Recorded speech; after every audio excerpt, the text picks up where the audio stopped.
عزیز دوستو، علامہ اقبال رحمۃ اللہ علیہ کی شخصیت سے کون واقف نہیں۔ وہ دیکھنے میں عام انسان تھے، لیکن دراصل وہ ایک ایسی شخصیت کے مالک تھے کہ ان کا باطن ہر وقت عشق رسول صلی اللہ علیہ وآلہ وسلم کی تابانیوں سے منور رہتا تھا۔ ان کی زندگی کے روحانی پہلو بھی اگرچہ بے شمار ہیں، مگر ہم عوام الناس ان سے حقیقی طور پر واقف نہیں ہیں۔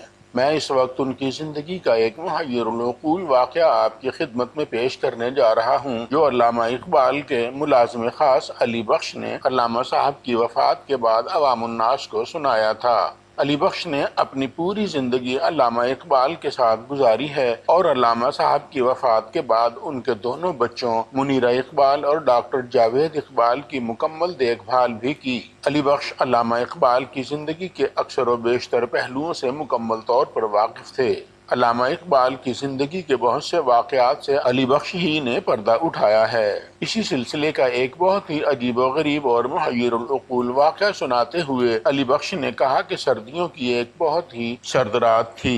رات 2 بجے کا وقت تھا کہ علامہ اقبال نے مجھے سوتے سے اٹھایا اور کہا کہ مہمان آئے ہیں اور لسی پینا چاہتے ہیں، جاؤ اور جا کر باہر سے لسی لے آؤ۔ میں بہت حیران ہوا کہ سردیوں کی رات میں اس وقت 2 بجے لسی کہاں سے ملے گی۔ میں نے علامہ صاحب سے کہا کہ سر، اس وقت لسی کہاں سے ملے گی؟ علامہ صاحب نے کہا کہ تم جاؤ، لسی مل جائے گی۔ میں برتن لے کر باہر گلی میں نکل گیا۔ جیسے ہی میں گلی کے موڑ پر پہنچا تو میں نے دیکھا کہ روڈ پر ایک کھوکھا ہے اور وہ کھلا بھی ہے۔ اس کھوکھے میں ایک شخص بیٹھا لسی بنا رہا تھا۔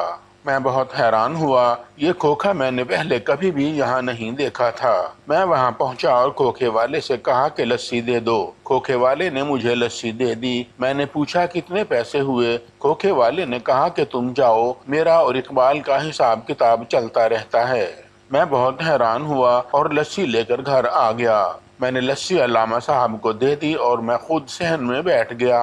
علامہ صاحب لسی لے کر اپنے کمرے میں چلے گئے۔ کچھ دیر کے بعد علامہ صاحب مہمان کے ساتھ باہر صحن میں آئے، دونوں گلے ملے اور مہمان وہاں سے رخصت ہو گئے۔ علامہ صاحب اپنے کمرے میں چلے گئے اور میں تجسس کے ساتھ مہمان کے پیچھے گلی کی طرف لپکا۔ میں دروازے پر پہنچا تو میری حیرت کی انتہا نہ رہی۔ کنڈی اندر سے لگی ہوئی تھی۔ میں جلدی سے کنڈی کھول کر باہر نکلا تو میں نے دیکھا کہ مہمان کا ایک پاؤں دروازے کے باہر اور دوسرا گلی کے موڑ پر پہنچ چکا تھا۔ میں حیران رہ گیا اور میں نے سوچا کہ یہ جسمانی قدم نہیں ہو سکتا، ہو نہ ہو یہ روحانی قدم ہی ہے۔ علی بخش کا کہنا ہے کہ میں جلدی سے گلی کے موڑ پر پہنچا تو دیکھا تو وہاں کوئی بھی نہیں تھا۔ میری نظر سڑک کے اس طرف گئی جہاں میں نے وہ لسی والا کھوکھا دیکھا تھا، لیکن وہاں نہ تو کوئی کھوکھا تھا اور نہ ہی کھوکھے والا۔ میں بہت حیران ہوا اور اسی حیرانی اور پریشانی میں گھر آ گیا۔